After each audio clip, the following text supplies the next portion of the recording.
अस्सलामु अलैकुम वरहमतुल्लाहि वबरकातुहू। मैं हूं आपका मेजबान हकीम सैयद मोहम्मद अब्दुर्रहमान। एक दफा फिर हम आपको अपनी नई वीडियो में खुश आमदीद कहते हैं।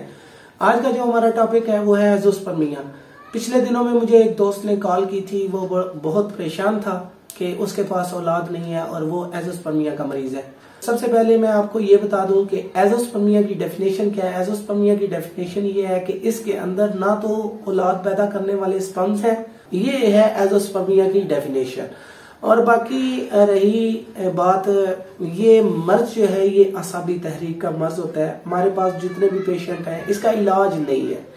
ऐसे मरीज जो गलत इलाज जिन्होंने करवाए हैं और जिनके स्पर्म्स 1, 2 या 3 या कुछ समथिंग थे और उसके बाद इलाज करवाने के बाद वो एज़ोस्पर्मिया के मरीज हो गए हैं, तो उनके लिए आज हमारा ये नुस्खा जो मैं आपको बताऊंगा ये आपने इस्तेमाल करना है।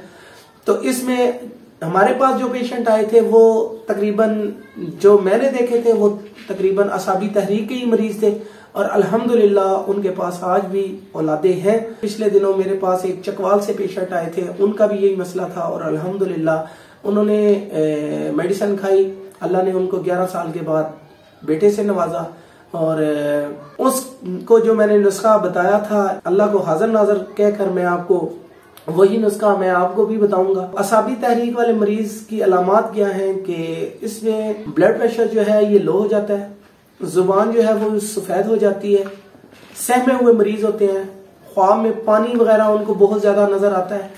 तो इसके लिए नुस्खा नोट कर ले। ताल मखाना आपने लेना है 20 ग्राम, तज आपने लेनी है 20 ग्राम, समुंदर सूख आपने लेना है 20 ग्राम, साथ में तुखम सरियाला ये भी आपने लेना है 20 ग्राम और उसके बाद तुखम उटंगन आपने लेना है 20 ग्राम। इसमें 50 ग्राम आपने हरमल लेनी है। हरमल जो है ये आपने तवे के ऊपर हल्की सी जो है वो ब्राउन कर लेनी है। भुनी हुई हरमल आपने लेनी है 50 ग्राम और कीकर की फली जो है ये इंसानियों से मिल जाती है, ये आपने लेनी है 50 ग्राम। इन तमाम चीजों को आपने सफूब बना लेना है। इसके बराबर आपने मगजियात जो है वो बना लेने हैं। मगजियात क्या है, बादाम की गरियां ले लें, जितना ये नुस्खा है उसके बराबर आपने बादाम की गरियां जो है ये आपने उतनी ही डाल लेंगे। तो सफूब करने के बाद 1 चम्मच आपने सुबह, 1 चम्मच आपने दोपहर, 1 चम्मच आपने शाम खाना खाने के बाद इस्तेमाल करनी है। इसमें याद रखें कि ज्यादा आपने तेज चटपटी चीजें नहीं इस्तेमाल करनी। बाकी औलाद देने वाली जात अल्लाह की है, अल्लाह पे आप यकीन रखें और ये नुस्खा आपने इस्तेमाल करना है।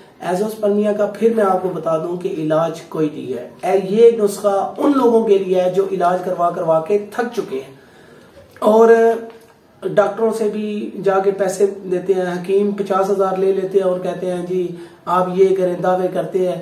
दावा नहीं कर रहे, बुजुर्गों का एक बताया हुआ कानून है, उसके मुताबिक मैं आपको बता रहा हूँ, ये आप इस्तेमाल करें, उजलाती तहरीक वाली चीजें इस्तेमाल करें। इंशाल्लाह आपको एक उम्मीद है कि आपको अल्लाह ताला आपके घर जो है वो एक रौनक देगा। बहुत से हकीमों के पास जाते हैं, वहां पे जाके पैसे लगाते हैं, 50,000 दे दो जी, फलाना दावा कर देता है। खाने के बाद कहते हैं जी हकीम साहब हमारा तो इलाज नहीं हुआ, वो फिर कहते हैं जी 50,000 और दें। तो ये हकीम भी जुल्म करते हैं। तो आप इंशाल्लाह ये जो मैंने आपको नुस्खा बताया है, इलाज तो आप वैसे भी कर रहे हैं, 3 महीने आपने ये चीजें इस्तेमाल करनी है और इंशाल्लाह अल्लाह ताला आपके यहाँ एक औलाद नरीना आपको देगा, एक रौनक आपके घर आ जाएगी। अगर आपने हमारा YouTube चैनल सब्सक्राइब नहीं किया तो आप हमारे YouTube चैनल को सब्सक्राइब करें और अगर आपको किसी टॉपिक पर वीडियो चाहिए तो आप कमेंट सेक्शन में लाजमी मैसेज करें, टाइप करें ताकि उस टॉपिक पर वीडियो लगाई जा सके। तब तक के लिए हमें इजाजत दें। आपका मेजबान हकीम सैयद मोहम्मद अब्दुर्रहमान।